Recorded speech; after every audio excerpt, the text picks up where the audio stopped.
Nico is, I don't know where she came from. Just look into her false-colored eyes. She was famous for being Nico. She'll build you up to just put you down. What a clown. A deity, a goddess. Pure, purity, pure beauty. The things she does to please. She's just a little tease. See the way she walks. Hear the way she talks. Her songs are among the best ever written, and they're good enough for millions of people who haven't heard them yet. Your number 37, have a look. She's gone to smile to make you frown. What a clown. An icon?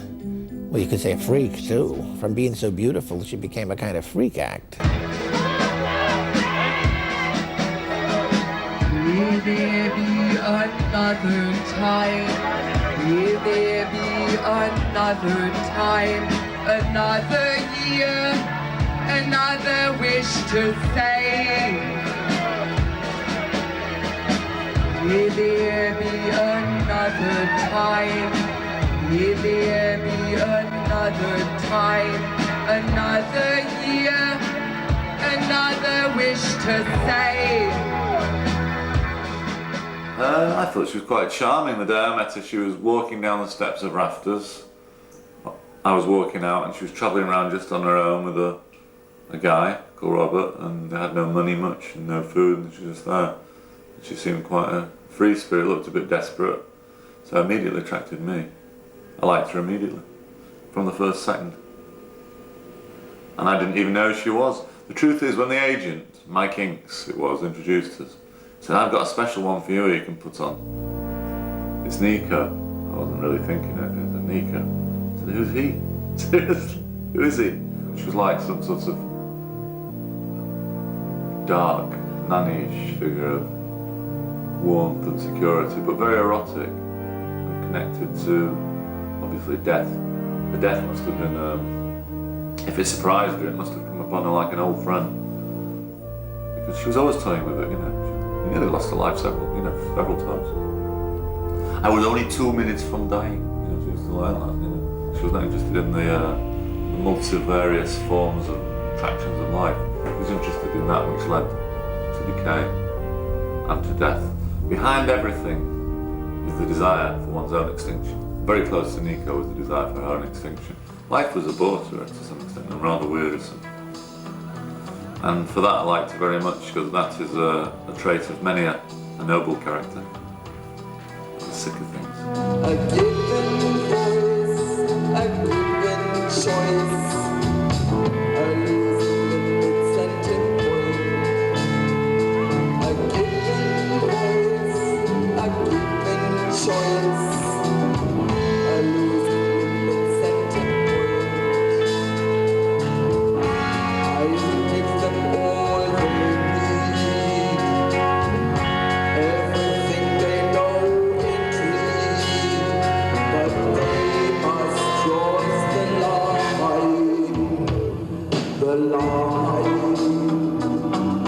When I worked with her, you know, her looks were gone. She wasn't this Chelsea girl creature, this peroxide blonde, Marlene Dietrich, moon goddess vamp. She was a middle-aged junkie. Suddenly there was a knock on my door, on my flat, and there was this guy standing there who was an old friend of mine. And suddenly I heard this voice. Hello, hello, where are you? And there was this woman walked up the steps, big woman, you know, strange eyes. And he introduced me and said, this is Nico, friend of mine. And the name rang a bell, but I didn't really, you know. And she said, can I use your toilet? So, okay, you know, and she was in there for half an hour, you know, so I said, what's going on, you know? And he said, oh, this is Nico, you know, Nico.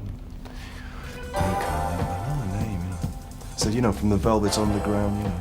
Ah, right. And then it all made sense, and then I knew why she was in the toilet for half an hour. So that's how we met. That was the end, you know, for me.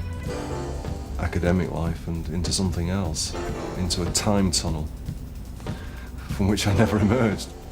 A completely crazy but little world. Just a little world in a van of absolute craziness. It was a universe, you know, this little world.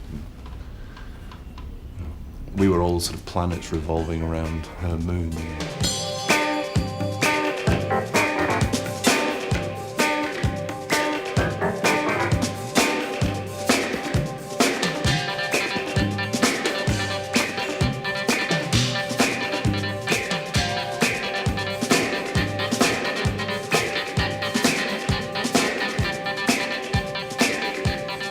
You'd have a swing jazz bebop drummer, or you know, kind of guitar hero playing like Pete Townsend, leaping around, you know, and smacked out bass player, and a college boy playing the piano. You know.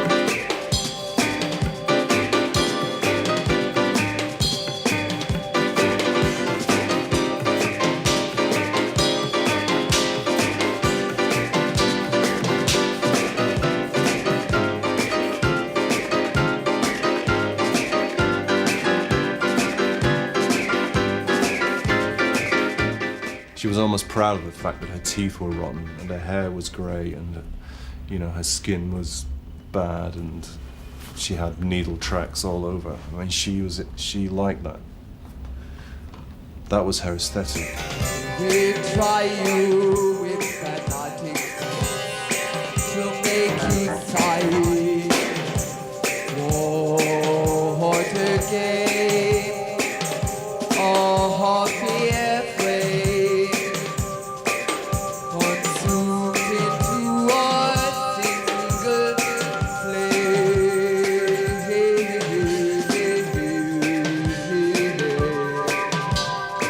There would be a relaxed atmosphere in the van until we were 10 miles from the border, and then all shit would break loose. You know, there'd be people stashing things in ridiculous places, and Nico would be putting heroin up her ass, you know, and I mean, it's just people panicking, you know. Just before we went into customs, she gave me like a whole tour's worth of syringes, you know, like a great barrel of these syringes. Just gave it me. I mean, the customs guys are there, and I've got this handful of fucking syringes. And that's deliberate, you know. She was the queen of the bad girls, you know, terrifying. She was terrifying. With her manager, you know, the fights, I mean, they would have knife fights. You know. The one time we got off a ferry, and there's this guy, they just hired him to do the sound. He was very kind of nervous and anxious, and, you know, he didn't like the smells in the van, you know, people cooking heroin, and it was really kind of... Anyway, we just got off the ferry in Calais, and Nico's manager was sitting in the front. There was the guy, the sound guy, who was driving, and Nico was just sitting behind. And we just got past the customs, and Nico suddenly pulls this knife out. I'm gonna kill you, I'm gonna kill you. She grabbed Alan by the jacket, I'm gonna kill you, I'm gonna kill you. And the guy's going crazy, you know, the van's flying off the road, you know. And, I mean, he'd never seen anything like this in his life before, you know. Suddenly there's this crazy woman, you know, throwing knives around. And that's just an ordinary morning. So, why did you decide to write a book about your time with Nico? Well, money, and I wanted to celebrate an aspect of my life and other people's lives that don't normally get much attention in rock literature. Failures.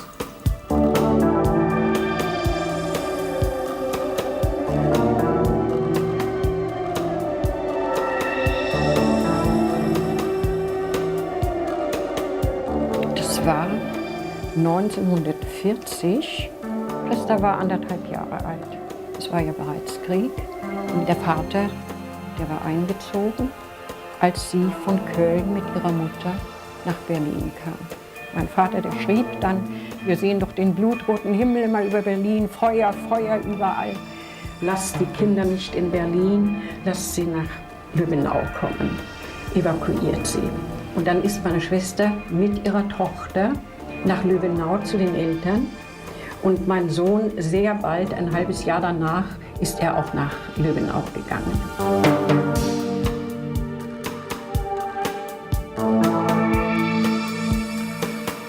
Sie herzte sanft ihr Spielzeug, bevor sie es verbrach. Und hatte eine Sehnsucht und wusste nicht, wonach, weil sie einsam war und so blond ihr Haar und ihr Mund so rot wie Wein. Sie war damals ein so feines Mädchen, ja. Sie hatte so eine Grazie und das gefiel mir alles so an ihr. Und dann war sie schüchtern, sie war nicht laut. Als sie so im 12. Lebensjahr war, war sie schon eine kleine Dame. Sie ging daher wie eine kleine Prinzessin, gut angezogen und immer Schmuck ausgesehen, sehr gepflegt. Sie trug einen Pagenkopf und dann hatte sie einen langen Hals und das stand ihr alles so sehr, sehr gut. Also ich fand das Mädchen einfach toll und habe immer gedacht, aus der wird mal was. Ja? Und das wusste sie, dass sie gut aussieht, das wusste sie sehr wohl. Denn das war ja mit diesem Fundament hat sie ja ihre Karriere aufgebaut. Ne? Bon anniversaire, chérie. Merveilleux, splendide, un feu d'artifice. Tu veux? Un feu d'artifice. J'en ai déjà eu un pour un anniversaire. Un beau. J'étais petite. C'était beau toutes ces fusées dans le ciel, les bombes, colonnes qui brûlaient. Joyeux anniversaire. Parents, maison. J'ai tout perdu ce jour-là. Ihren Vater hat sie ja gar nicht kennengelernt, das Kind. Nicht? Da war sie doch viel zu klein. Das kann man denn schon sagen, wenn man ein halbes Jahr alt ist oder 1,5 Jahre. Unser ganzes Leben lang. Meine Schwester hat vom Oberkommando der Wehrmacht hat sie den Bescheid bekommen, dass er gefallen ist. Aber er war nicht tot. Er hatte einen Kopfschuss und hat gelebt. Also nehmen wir an, dass die ihn umgebracht haben. Bei Hitler war das doch damals so. Nicht? Wer nicht mehr Soldat sein konnte, nicht wahr? Der bedeutete doch nichts, der Mann. Über alles in der Welt. Das war ein Abenteurer. Ein Typ, der selber keine Wurzeln hatte. Manchmal sehe ich ihn direkt, wenn ich Christa sehe. Dann denke ich, ist er ganz der Vater.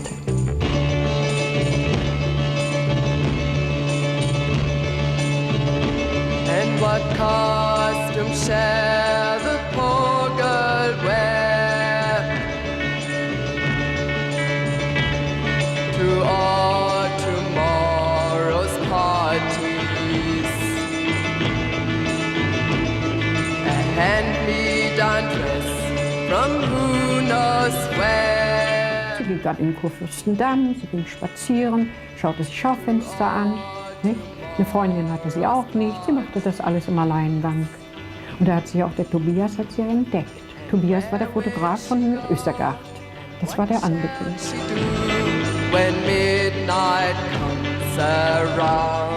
Und da war die Vogue damals aus Paris. Die hat sie vom Steg weg engagiert. Ja? Und da hat Östergaard sie dann verloren. Da ging sie nach Paris. Und da war sie 16 Jahre alt. Sie war ja wirklich, sie konnte sich ja bewegen und sie konnte schauspielern. Sie wollte um Gottes Willen nichts anderes machen. Sie hatte Hände wie Milch und Glas. Ja, also gearbeitet hat sie nie. Sie hatte wunderschöne Hände. Ja. Sie hat nie gearbeitet.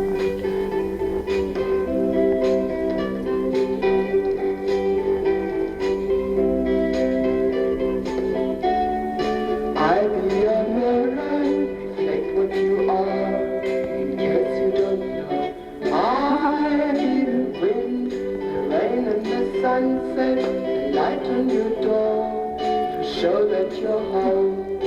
When you think the night has in your mind, get inside you twisted and unkind. Let me stand to show that you are blind. Please put down your hands, 'cause I see you.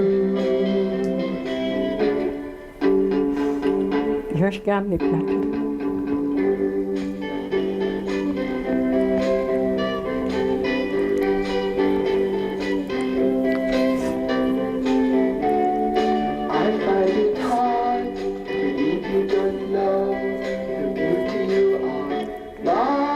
Ich fühle diese Musik, verstehen Sie? Das ist so ihre Art, wie sie war. Also träumend, ja, träumend und überschwänglich, irgendetwas sehen, was nicht da ist. Cease to know or to tell or to see or to be your own.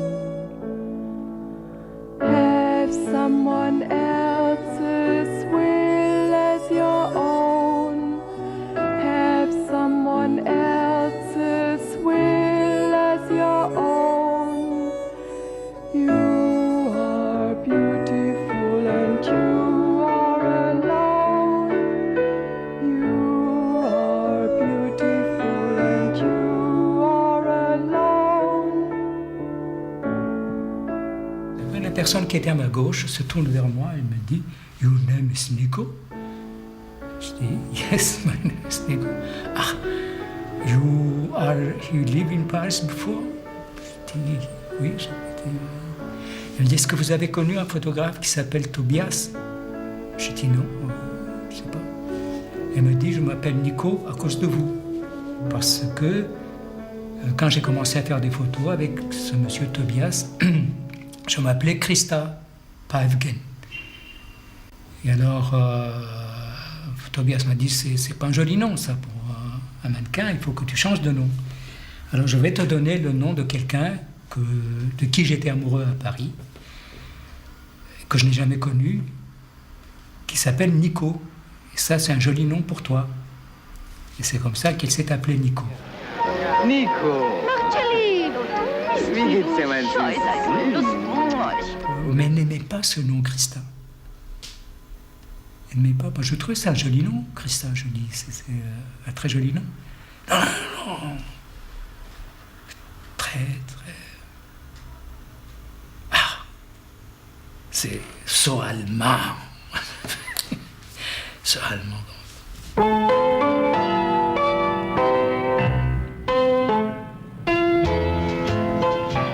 Rimeva. Usted sí que sabe. Me encanta. Mais elle détestait ça, je crois. Mannequin. Voilà. Comme elle avait une voix très grave, je lui ai demandé un jour, est-ce que tu as chanté déjà? Elle me dit non. Mais de temps en temps, elle chantait comme ça, quand on est ensemble. Elle chantonnait, elle fredonnait. Je lui ai dit, tu as un joli timbre.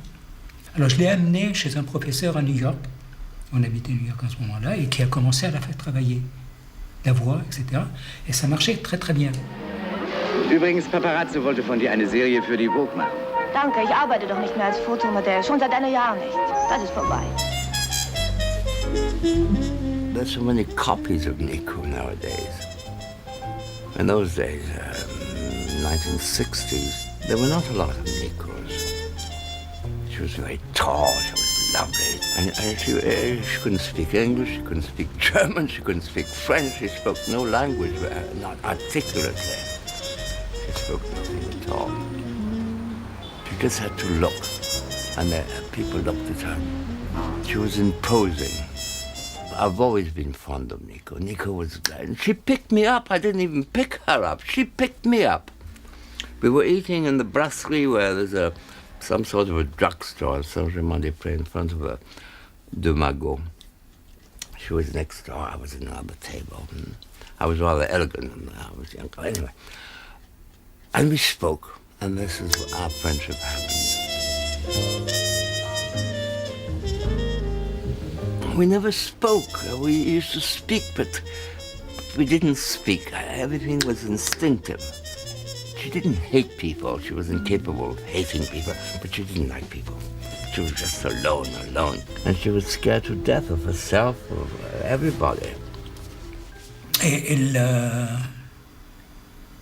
elle m'appelle un jour de New York. Elle me dit, voilà, j'ai une aventure avec quelqu'un. J'attends l'enfant de lui, je vais le garder. Mais elle me dit, mais je vais le faire reconnaître par Alain Delon, etc., par le père. Je lui dis, est-ce que tu es sûr de ça? Est-ce que tu es sûr qu'il va le reconnaître, etc. Et il me dit, oui, je suis sûr, je vais me marier avec lui, etc., etc. Bon, j'ai dit, bonne chance. Nico Papadakis didn't love Nico Päffgen. They had just the name. There was no love attached, there was no affection. She had no sex with anybody, except for Delon. And I wonder if Delon enjoyed it. I doubt it very much. Why do you think he didn't enjoy it?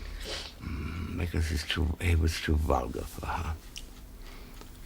She had some sort of elegance, detached elegance. And Delon was a sort of a butcher, a vulgar. He still is. I don't know. I can't bear Delon. He's a rotten actor, a rotten man. He could, his family sold what you brought here. Sausages and things like that. You always, when you're born in this thing, you'll always be a sausage seller. You can't be an actor. Nico is, I don't know where she came from. She was unrooted. You understand? Déracinée. And she was alone, except for her mother. This is the only thing she had. Poor Nico. She was just some sort of an object, and she didn't want to be an object, but she knew she was an object, and she didn't know how to control the whole thing. The moment you liked her, she disappeared. She didn't like people to like her. And this is why she played the game of being a lesbian. She wasn't more lesbian than you are. But she hated people to touch her. She couldn't bear. No one loved Nico, and Nico loved no one.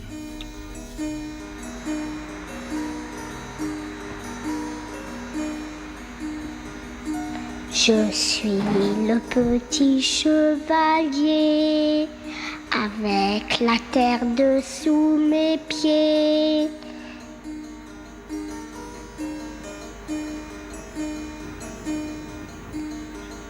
J'irai te visiter, j'irai te visiter. Vous voyez que je vis chichement, hein? Vous savez? Les gens s'imaginent que Delon m'a acheté un château et que je vis dans un château avec du personnel. J'en ai pas besoin, vous savez. Dans un journal, France Dimanche ou je sais pas quoi, il y avait un article. Et j'ai cherché. J'ai dit c'est un enfant à mon fils. J'ai cherché. Et on est allé la voir et voir le bébé. Et le petit, il avait quoi, 2 ans, même, à peu près. Mon mari s'est assis, il est allé se blottir dans ses bras. Alors ça nous a touchés énormément. Et moi, je retrouvais mon fils. Et je croyais, croyez-moi, sur parole, c'est vrai, je croyais vraiment que mon fils l'accepterait. Vraiment. Quand il a su que j'avais le bébé, ça faisait déjà 2 ans qu'on l'avait. Et quand il l'a appris, il m'a fait téléphoner par son impresario qu'il avait à ce moment-là, que j'avais le choix entre le bébé et mon fils. Et mon mari a répondu, dis-lui que lui, il peut manger Mais Harry, il ne peut pas se lever tout seul. Et c'est comme ça qu'on l'a gardé. Pensez donc qu'il était tout petit. Elle l'emmenait avec elle avant qu'on le prenne. Elle allait en Belgique, elle allait partout. Avec le gosse comme ça, il mangeait que des pommes chips.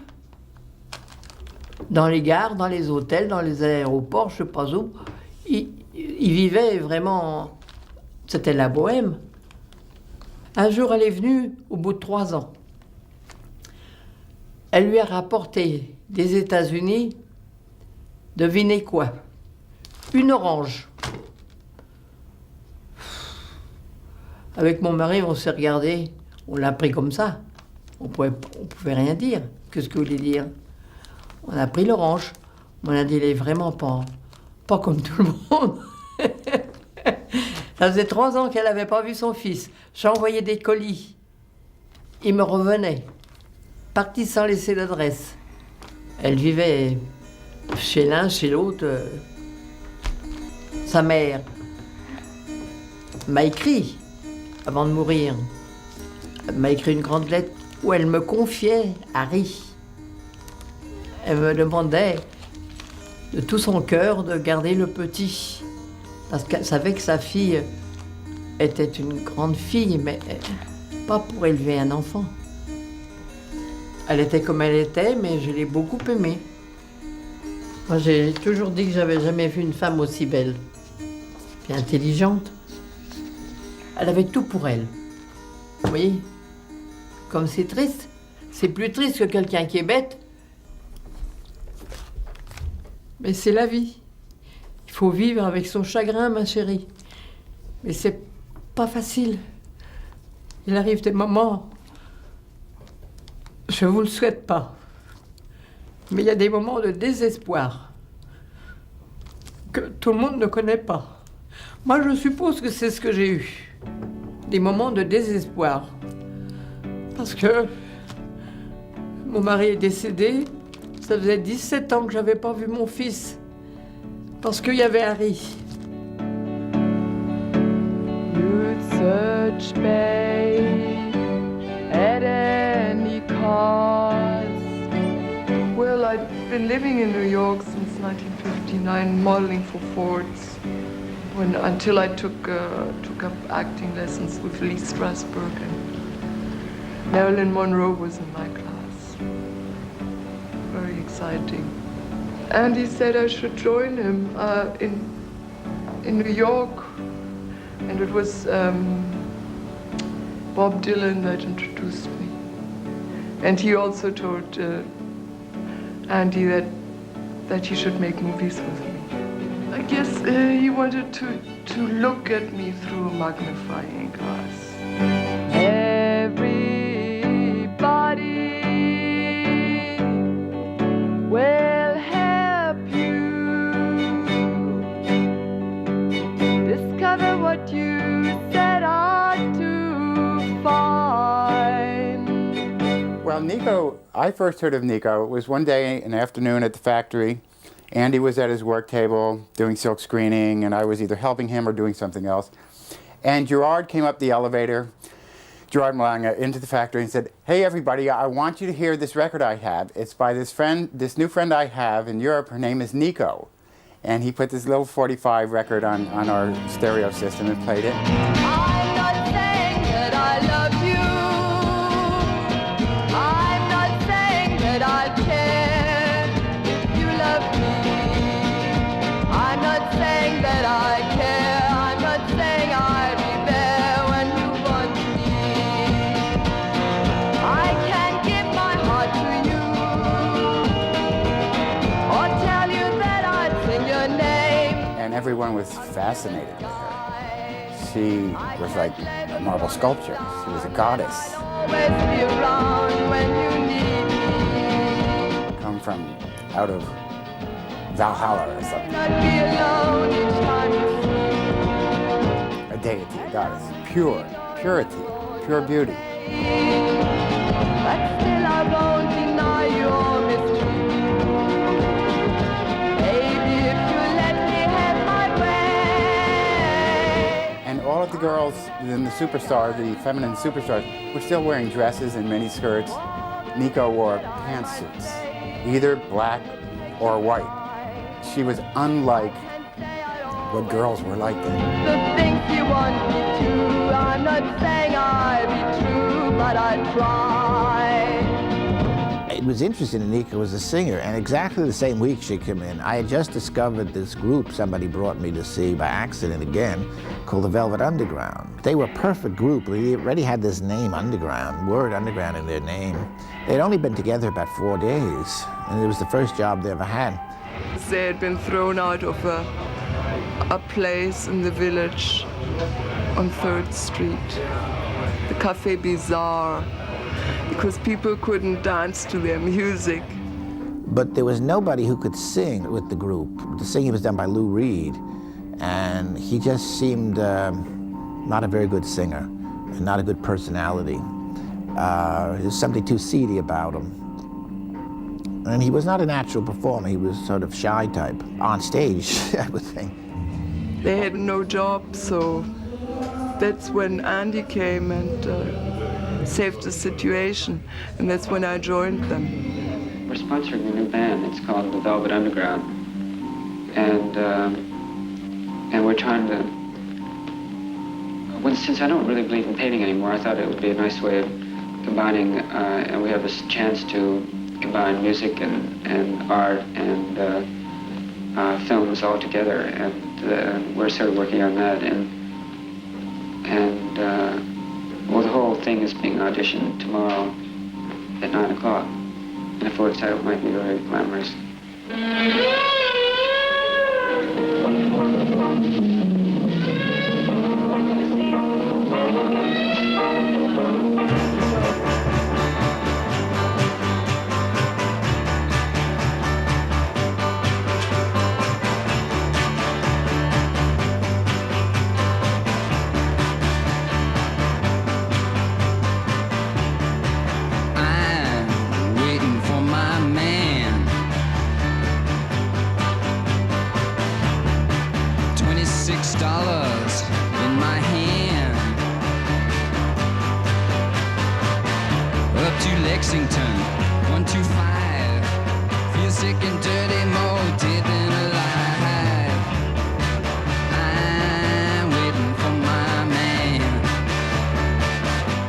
Perilous to be there. A lot of people couldn't even come there, wouldn't come there because of what they heard about it, or if they did come, it left immediately.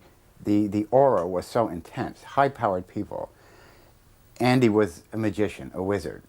First, nobody is able to attract that type of intense, sad, desperate people around. Make a circle of that begins to explode, and I mean that's where, of course, Nico comes in. There was, I think, a lot of sadness and desperation in Nico, as in many of the people around. And the specialty at the factory was a synthetic aura, where anyone who came into it who did have skills or talent was accepted by Andy and the rest of the group there as another player in the play and was allowed to interact. I only wanted to be with the underground people. I wasn't interested in fashion anymore. The idea of having her in the band in the first place was really offensive to a lot of people. Especially for Lou and I, who'd been through several variations of what the Velvets eventually became. And having Mo as a drummer had sort of put a cap on all our frustrations with having girl members of the band. And it was a very good publicity move on the part of Andy. And no one could understand the value, really, of having a beautiful blonde lady standing there doing not much more than playing tambourine for the show. Please put down your head, I see you.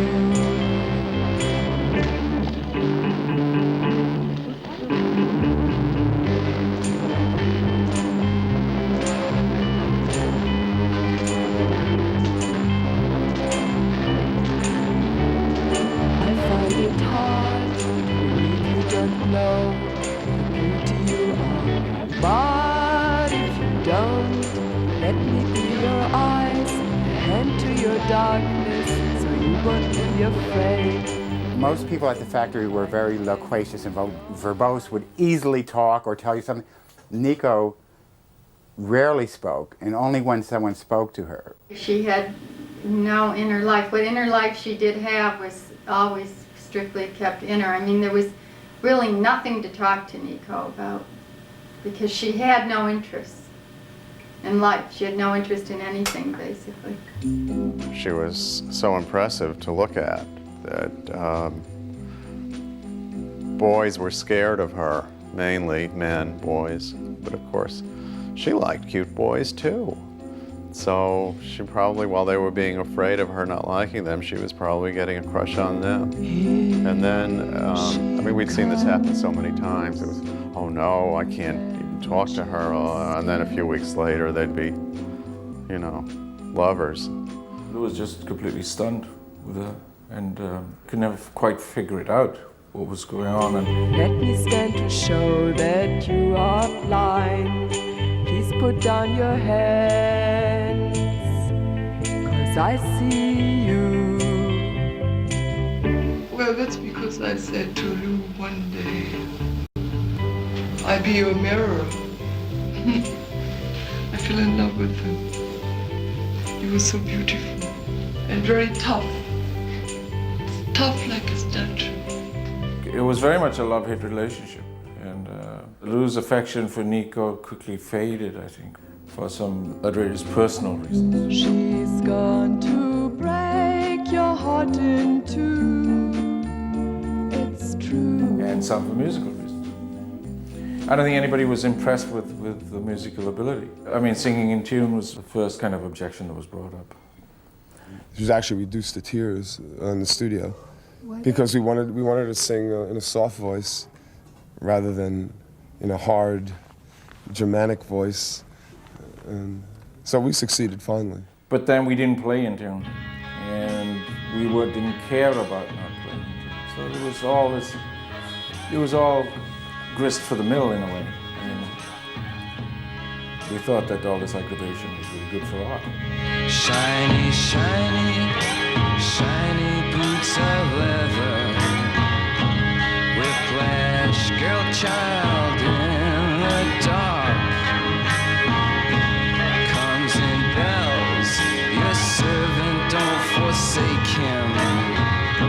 Strike dear mistress and cure his heart. They were not merely exceptional, they were unworkable as a performing or recording band. They were outcasts. Don't forget they were part of an Andy Warhol package, and he was very famous then. The attraction was, here comes Andy Warhol's traveling circus. I am tired, I am weary. I could sleep for 1,000 years, 1,000 dreams that would awake me. Different colors made of tears. But Nico went off doing her solo thing, and we even her accompany us individually. And then, she just sort of spun off out of the band. Just as she sort of spun into it. I think Sterling Morrison accompanied her the night that I saw her play. Anyway, it was great. I thought she was great. There were also these 20-foot posters all over New York of her. And I'd seen her, I'd seen these posters everywhere I went, for like a couple of weeks before going there. So a couple of days after the show, I got a call from Tim Buckley saying that there was a job, accompanying her, and would I want to go see her about it. So yeah, I did. I got the job. I had a lover. I don't think I risk another these days. These days. And if I seem to be afraid to live the life that I have made in song, it's just that I've been losing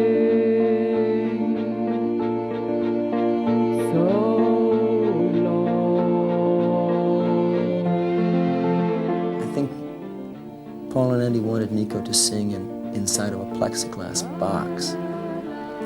I think as a way of making it something, you know, kind of, you know, modern pop, you know, surreal. I think Nico wouldn't do it, you know. She was quite serious about just making music. She looked for songs.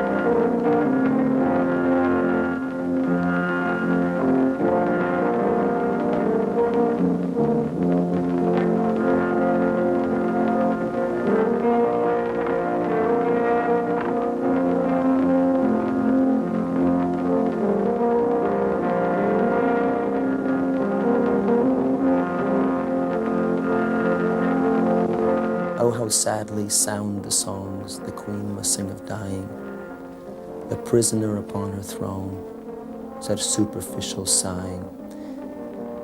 If she could see her mirror now, she would be free of those who bow and scrape the ground before her feet. But all my frozen words agree and say it's time to call back all the birds I sent to fly behind her castle walls. And I'm weary of the nights I've seen inside these empty halls.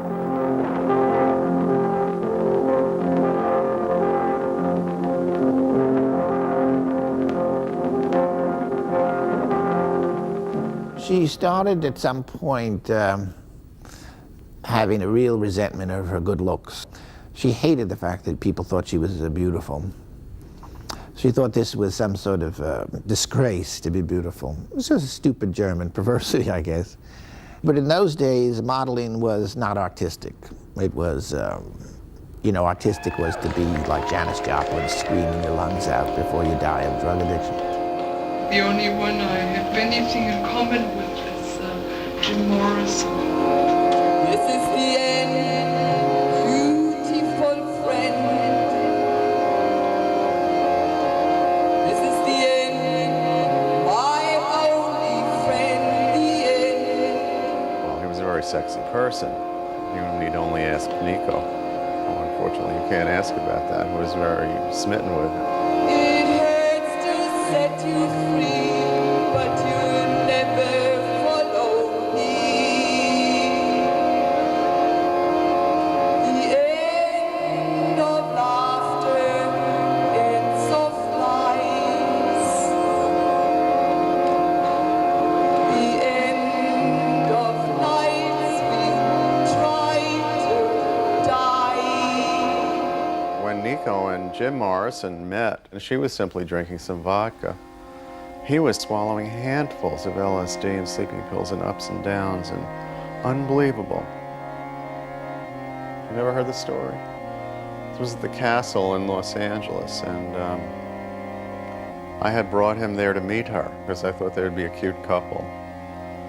And they met and they didn't say a word. He stood in one doorway and she stood in another, and they both stared at someplace on the floor for hours. And down, he was pulling her hair, and they were sort of going like this. It was just moonlight. It was sort of a stagey kind of ritualistic fight.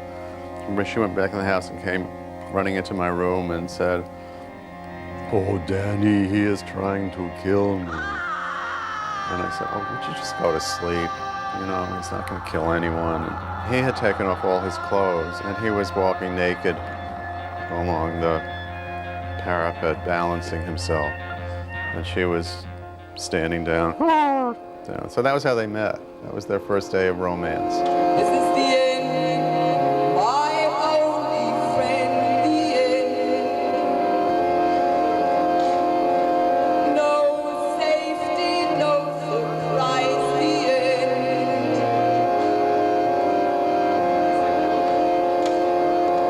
I'll never look into your eyes again. She was obsessed with Jim Morrison, carrying around this photograph of Jim Morrison with a vigil light, little candle she'd light in front of it. At night before she went to bed, she practically did prayers to Jim Morrison. He was still alive then. Yes, he was my soul brother. He told me to write songs. I never thought that I could. At that point, if you look at what she was writing at that time, there was nobody else doing anything anywhere remotely similar. Midnight winds are landing at the end of time. Midnight winds are landing at the end of time.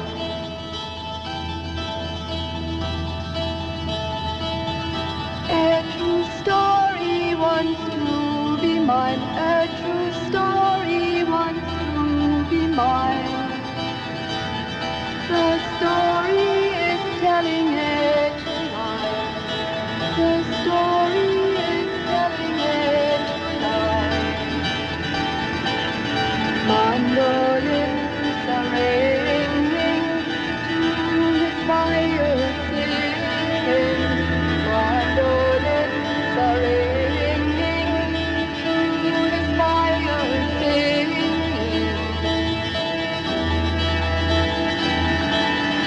Midnight winds are landing at the end of time. Midnight winds are landing at the end of time. And she totally changed her image from being a blonde and wearing white into henna in her hair, wearing totally black, and lived the dream. Everything that she did was part of this statement that now she was a different person. Everybody was shocked. Everybody said to Nico, "That's really awful. You look awful. It's ugly." That got her happy. She was so happy to be called ugly. It was a solitary dream where occasional friendships were struck and abandoned. And the transitory nature of all of this was really kind of a flotsam, the furniture of her life, with these somewhat derelict emotions. And it was so highly personal that it was very powerful. Marble Index was shot in 2 days, and it's the best record yet. To me, it's almost like shooting a movie. This is a contribution to European classical music. And out of all of the turmoil of the Velvet Underground, I've gotten something out of it, which may not be what the band did, but certainly what I did with Nico. Across from behind my window screen, Demon is dancing down the sea. That one she wrote in Positano. In that douche parody,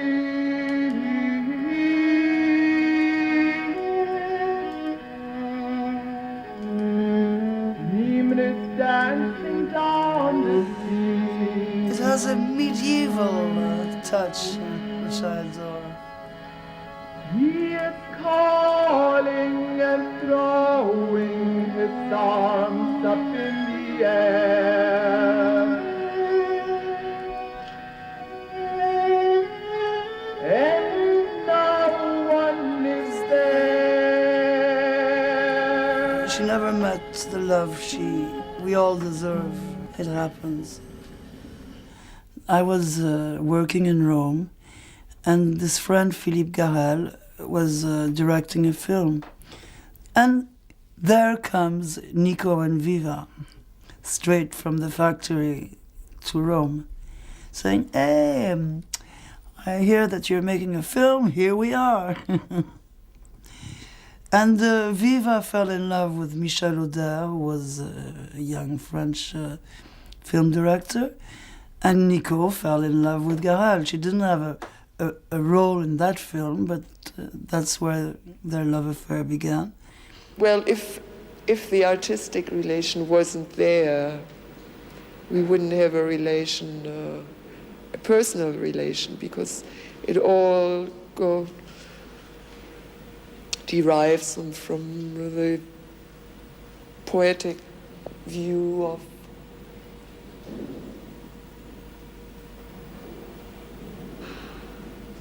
of the galaxy. I enjoyed Nico alone with her harmonium, singing My Funny Valentine or Desert Shore. You know, she didn't really need Gahal. It's a sort of galactic thing. It's a poetic thing. And if that didn't exist between us, there wouldn't be anything. Her music was quite appropriate to his images. Well, it started out with Philippe having had electric shock treatment, and that's how he called the film The Inner Scar, which is, you know, a madness. It's a scar in the brain. It's a scar in the brain, that's what it is. Because I was with him while he was in this hospital, in this clinic near Rome. I was in the same room. And they sent me out a few times before giving him electroshocks. I didn't know it until I discovered it. It's horrible. She was quite, not egomaniac, but in her world. And I don't have any limits, you know. I'm not the person that needs to be outside to actually be outside. I can feel that same way in a little cell. I like to be locked in fact. I don't know who introduced whom to what. Show me one person who doesn't have problems or with alcohol or with drugs and is happy and creative. And it's very rare. Da hat er sich gerade irgendwie Heroin gekauft, bei uns irgendwie Pigalle. Ja, wir waren immer auf der Suche, ey.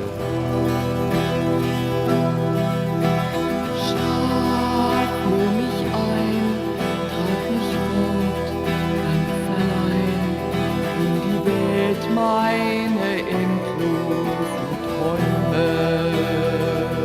Also ich fand ja diese Heroinabhängigkeit eigentlich somit die interessanteste Lebensweise.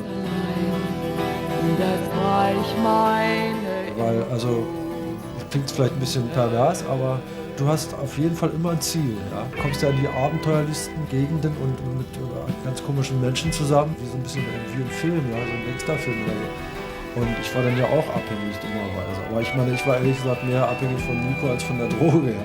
Also ich habe die halt genommen, weil Nico die genommen hat. Und sie hat gesagt, immer hier, nimm, das ist gut und so. Und dann, wenn du mit jemandem zusammen bist, willst du natürlich auch auf dieses Level kommen und willst verstehen, was dahinter ist. Und lass mich sterben, lass mich lieben, lass mich fliegen.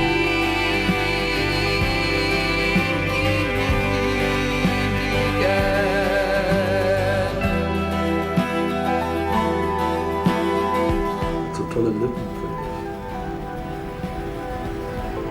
ich. Am liebsten mochte sie ja ihre Augen. Hat ja auch tolle Augen, mein Gott. Ich habe sie ja echt vergöttert. Ich war damals so 22 irgendwie und ich war halt der Fan. Ich war natürlich total verliebt über beide Ohren. Und sie war aber lebte ja noch mit Philippe Garrel zusammen. Ach, und das ist jetzt Rue de Richelieu in Paris. Ja, da haben die gewohnt. Mein Gott, ey. Unglaublich, ey. So eine Wohnung habe ich nie in meinem Leben wieder gesehen. Alles schwarz und dunkel und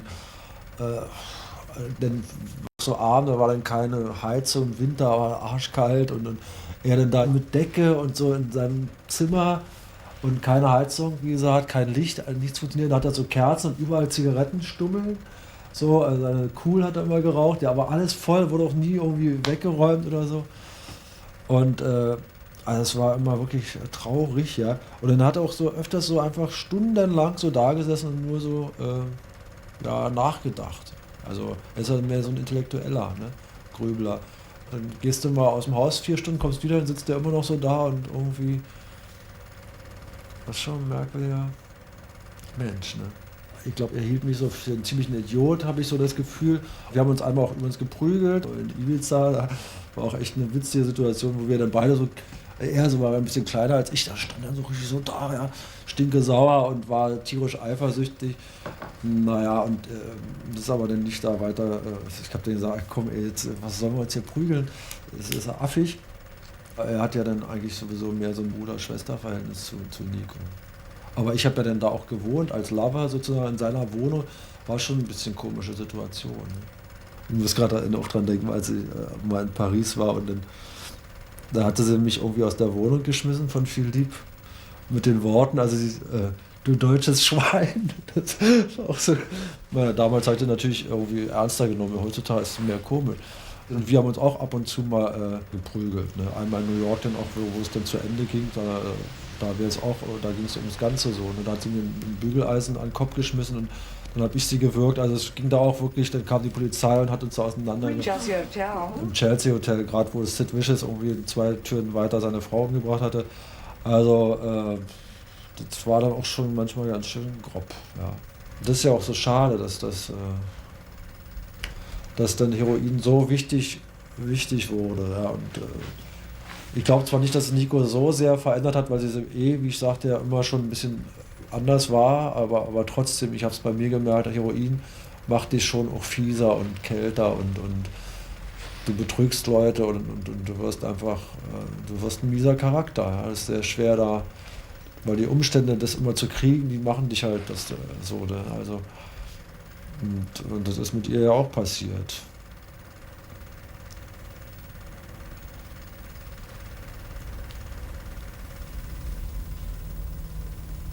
Und mit Ari. Ja, den sie auch noch anfixt. Also da kann ich auch nur den Kopf schütteln. Da weißt du nicht, was du sagen sollst. Ich meine, wie kann eine Mutter ihren Sohn anfixen? Also das verstehe ich nicht. Regrets? I've no regrets. No. Except that I was born a woman instead of a man.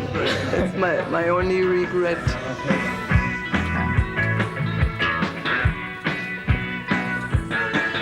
From the black screen of my eyelids closing in on you, the image showing me that it is all so true.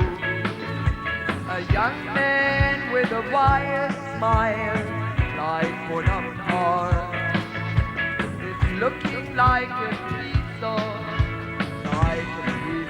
art. In a case of crime, in a case of death. Yeah, there was something that never was broken between us, although we've been separated by these bloody bureaucrats and the laws. My mother was an artist, is an artist, that belongs. You know? They're just poor human beings. I'm not a Boulogne, I'm a Päffgen. She was there for me, to give me some bacon and eggs to eat every day, each meal. Now you see that only dreams can send you where you want to be. Now you find those faces are not holding places where you thought they'd be. And later as you go again, you will agree that it was all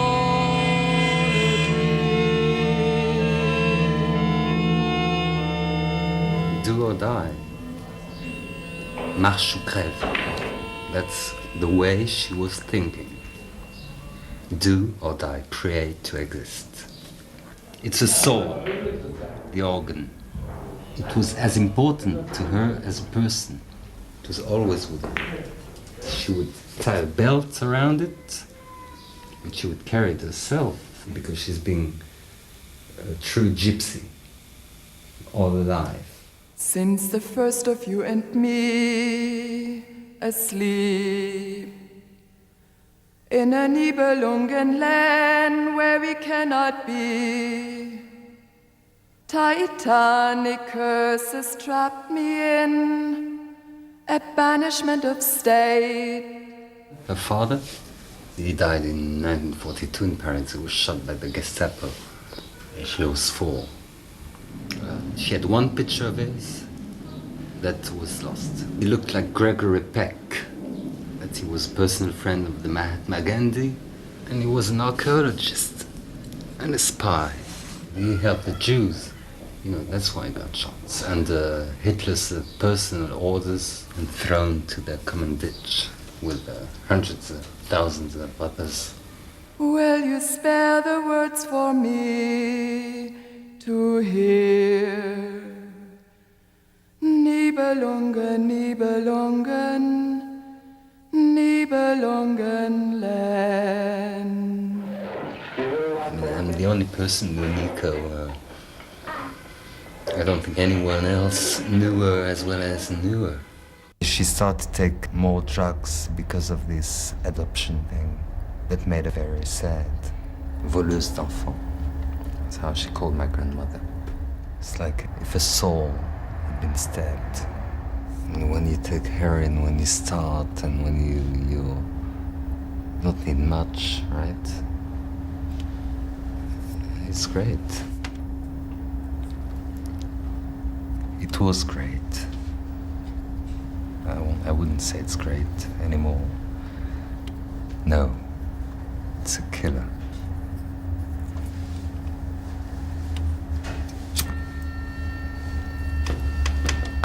I did a 3-week coma. I was dead clinically. I mean, I was on a life support machine. And my mother, she came to see me and she wanted to record the sound of the life support machine, to put it on a record.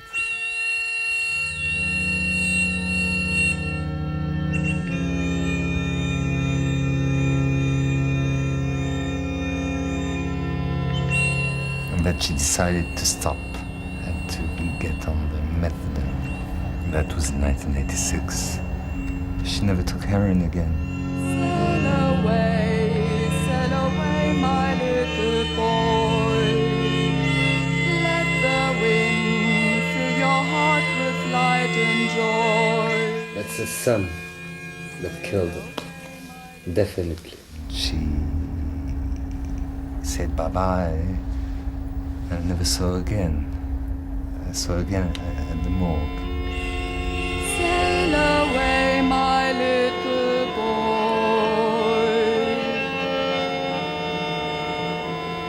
What I miss are, kissing her or hugging her or holding her hand, or she would turn in and say, "Hello, Arline. Let's go to the cafe and have a beer." She had a very low voice, like that. Arline. Arischen.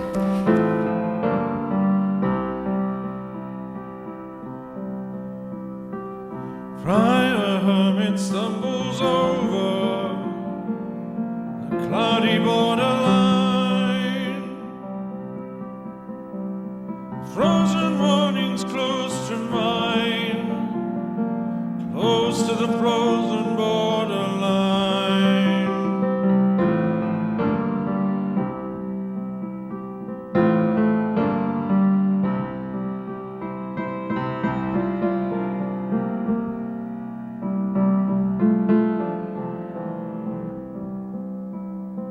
Into numberless reflections rises a smile from your eyes into mine.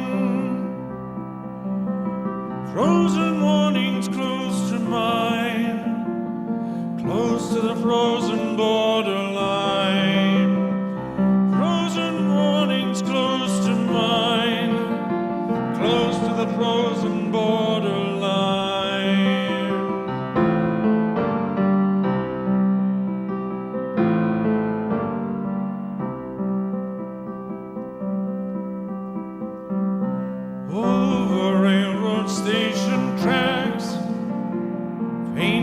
like as the mothers fly from without 1,000 cycles, 1,000 cycles to come, 1,000 times